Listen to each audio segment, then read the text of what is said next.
வணக்கம்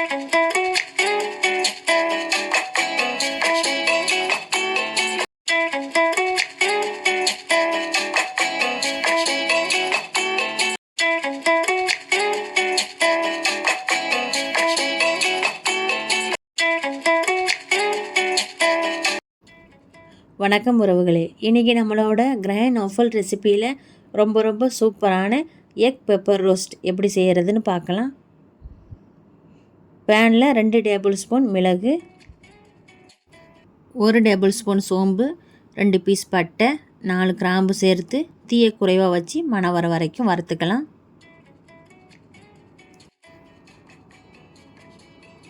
சூடு ஆறுனதுக்கப்புறம் திரிச்சிக்கலாம்.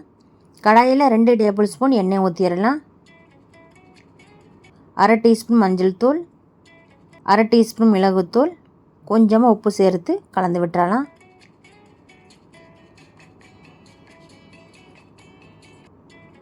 தீயை குறைவாக வச்சு வேக வச்சுருந்த 5 முட்டையை பாதியாக கட் பண்ணி போட்டுடலாம்.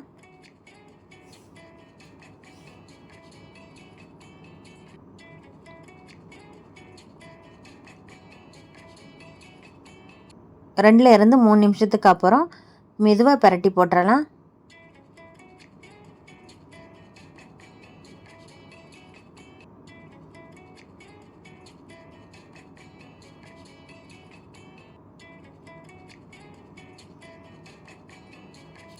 ரெண்டு நிமிஷம் ஆயிடுச்சு, எடுத்து தட்டில் மாற்றி வச்சிடலாம்.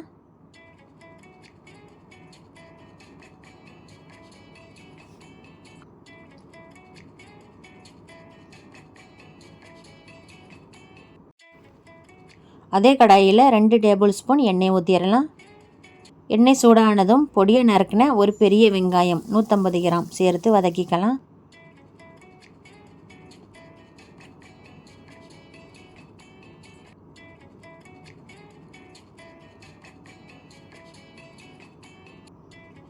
வெங்காயம் நல்லா வதங்கியதும் கொஞ்சமாக கருவேப்பிலை இலை சேர்த்துடலாம்.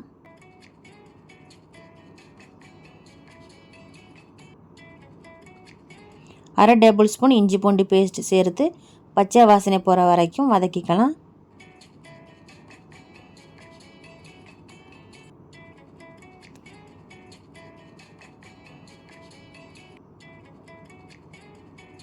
தீயை குறைவாக வச்சு 1/2 டீஸ்பூன் மிளகாய் பொடி, 1 டேபிள் ஸ்பூன் குழம்புத்தூள் சேர்த்து கலந்து விட்டுறலாம்.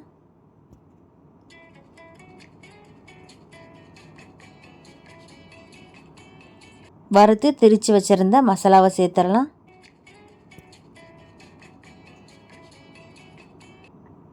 ரெண்டு செகண்ட் கலந்து விட்டுறலாம்.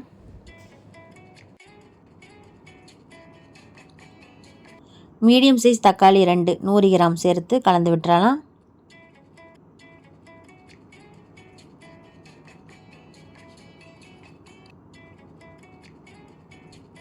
நம்மளோட சுவைக்கு தக்கன உப்பு சேர்த்துடலாம்.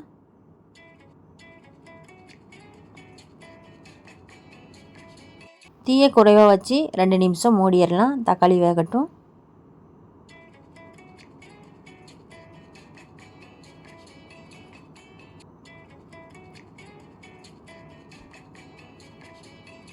ஒன்றரை டம்ளர் தண்ணி ஊற்றிடலாம்.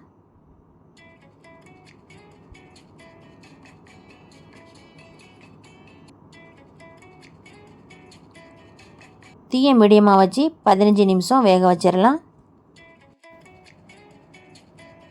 கிரேவி திக்காக எண்ணெய் பிரிஞ்சு வந்துருச்சு. ஒருக்க கலந்து விட்டு முட்டையை சேர்த்துடலாம்.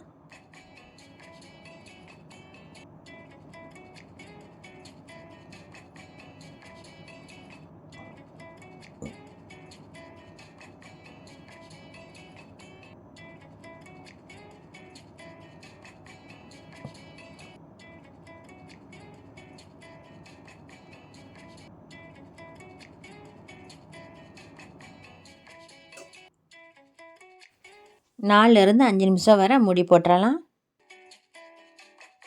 சூப்பராக ரெடி ஆயிருச்சு.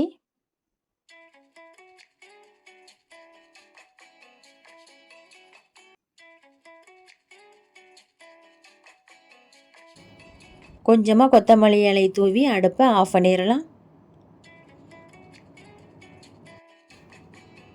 இப்போ ரொம்ப சூப்பரான எக் பெப்பர் ரோஸ்ட் ரெடி ஆயிருச்சு.